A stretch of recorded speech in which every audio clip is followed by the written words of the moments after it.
Hi folks, this is Uge. Welcome to my YouTube channel. இன்னைக்கு நம்ம என்ன பார்க்க போறோம்னா ப்ளூ ஸ்டார் படத்தோட மூவி தான் பார்க்க போறோம். Let's go.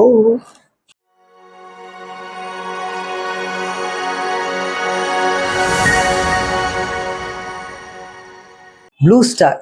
ஸோ இந்த படம் எப்படி இருக்குது அப்படின்னு வந்து பார்த்தீங்கன்னா, இந்த படம் வந்து ஒரு டீசெண்டான ஒரு one time watchable movie.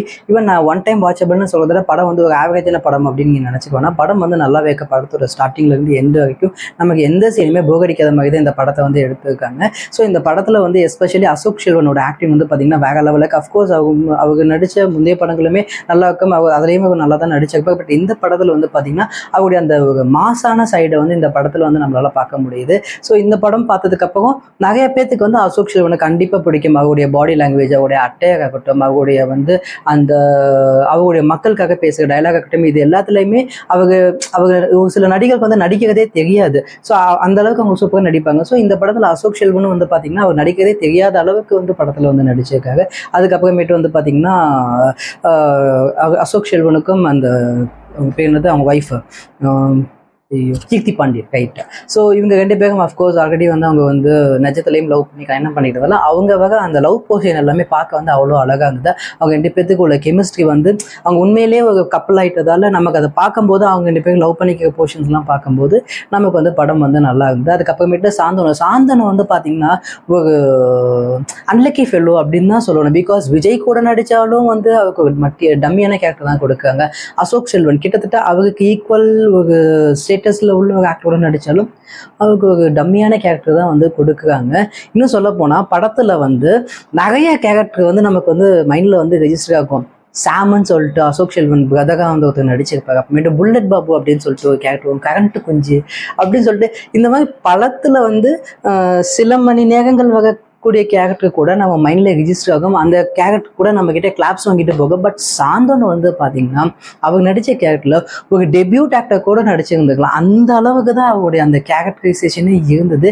So ஏன் அவருக்கு மட்டும் அப்படி நடக்குதுன்னு தெரியாம, நல்ல ஒரு திறமையான நடிகர் தான். பட் அவருக்கு வந்து ஒரு தகுந்த வாய்ப்பு வந்து கிடைக்கல. அஃப்கோர்ஸ் நிறைய பேர் வந்து அவர் அப்ரிஷியேட் பண்ண சாந்தனுக்கு வந்து ஒரு நல்ல கதை வந்து அமைஞ்சிடுச்சு, ஒரு நல்ல படம் ஃபைனலாக அவருக்கு கிடைச்சிடுச்சு அப்படின்றாங்க. பட் என்னை பொறுத்த வரைக்கும் இந்த படத்தில் சாந்தனுக்கு வந்து பார்த்திங்கன்னா ஒரு சும்மா ஒரு கோல் தான். அதை அந்த கோலை வந்து யாருனாலும் பண்ணியிருந்துருக்கலாம், அப்படியே ஒரு கோல் தான். ஈவன் கிளைமேக்ஸில் கூட வந்து பார்த்தீங்கன்னா அசோக் செல்வன் வந்து கெத்து அப்படி நின்றுட்டு இருப்பாங்க, இவங்க வந்து இந்த ஓகத்தில் அடியெல்லாம் கத்திட்டு இருப்பாங்களா, அந்த மாதிரி வாடா அப்படின்னு சொல்லி கத்திட்டு தான் இருப்பாங்க. ஸோ அதுக்கு வந்து ஒரு தகுந்த மாசான ஒரு கேரக்டர் வந்து அசோக் செல்வனுக்கு கிடைச்ச அளவுக்கு ஒரு மாசான கேரக்டர் அந்த சாம்னு சொல்லிட்டல அவங்க கிடைச்ச ஒரு மாசான கேரக்டர் கூட சாந்தனு பாக்கியராஜுக்கு வந்து இந்த படத்தில் வந்து கிடைக்கல.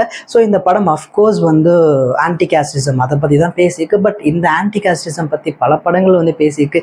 இதே கேங்கே ஆக்சுவலி படத்தோட ப்ரொடியூசர் வந்து பாகஞ்சிது. ஸோ அவரோட அசிஸ்டன்ட் டேரக்டர்ஸ் எல்லாமே வந்து ஆன்டி காஸ்டிசம் பற்றி தான் பேசியிருப்பாங்க. ஸோ அதே கேங்கே மறுபடியும் ஆன்டி காஸ்டிசம் பற்றி பேசுறதால அந்த சப்ஜெக்ட் அந்த ஒரு கான்செப்ட் வந்து அவ்வளோ ரீச் ஆகல. பட் படம் வந்து மேக்கிங் வந்து பார்த்தீங்கன்னா சூப்பராக இருந்தது. படம் ஃபுல்லாக கிரிக்கெட்டு, இந்த கிரிக்கெட்டை வச்சு ஒவ்வொரு படம் ஃபுல்லாக கிரிக்கெட் கேம் வரும். ஸோ ஒவ்வொரு மேட்சுமே வந்து பார்த்தீங்கன்னா ஒரு மாதிரி இது ரொம்ப கஷ்டமான விஷயம் இல்லை. பிகாஸ் நமக்கு வந்து மேட்ச் வந்து யார் ஜெயிக்க போகிறாங்க அப்படின்னு சொல்லிட்டு அதை வந்து ஷூட் பண்ணி ஒரு படமாக எடுக்கிறது ரொம்ப கஷ்டம்.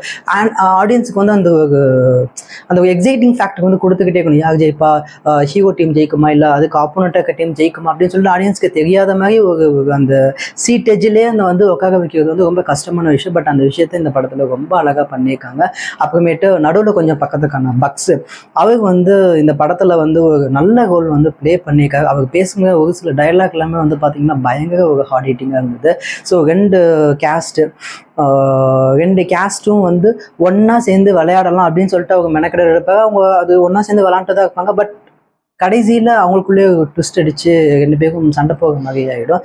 நீங்கள் ரெண்டு பேரும் ஒன்றா சேர்ந்து விளையாடுறதே ஜெயிச்ச மாதிரி தான்டா, நீங்கள் போய் மேட்சுக்கு போயிட்டு ஜெயிச்சு கப்படின்னு அவசியம் இல்லை. பட் அதெல்லாம் நடக்காது, அதெல்லாம் முடியாது, நீங்கள் வந்து ப்ரூவ் பண்ணி காட்டிட்டீங்கல்ல அப்படின்னு சொல்லிட்டு ஒரு டயலாக் ஒன்று சொல்லுவாங்க, நொந்து போய் எனக்கு என்ன பண்ணுறதுன்னு தெரியலடா அப்படின்னு சொல்லிட்டு அந்த டயலாக்லாம் வந்து பார்த்தீங்கன்னா ரொம்ப ஒரு பயங்கரமான ஒரு ஹார்ட் ஹிட்டிங் டயலாக்காக இருந்தது.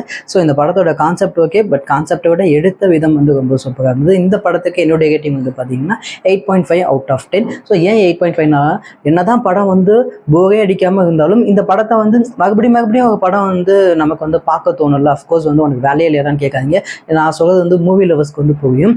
ஸோ ஒரு படத்தை ஃபஸ்ட் டைம் நான் பார்க்கும்போது அந்த படத்தை வந்து ஃப்ரெண்ட்ஸ்டே சொல்லி அவங்கள பார்க்கும்போது அவங்க கூட நம்மளும் சேர்ந்து போய் பார்க்கணும் அப்படின்னு சொல்லிட்டு ஒரு சின்ன இன்ட்ரெஸ்ட் வரும். ஸோ அந்த மாதிரியான இன்ட்ரெஸ்ட் இதுக்கு வந்து இந்த படத்தை பார்க்கும்போது நமக்கு வருது. ஸோ 2வது வாட்டி இந்த படத்தை பார்க்கணும் அப்படின்னு ஒரு ஃபீல் வரல, அதனால தான் 8.5.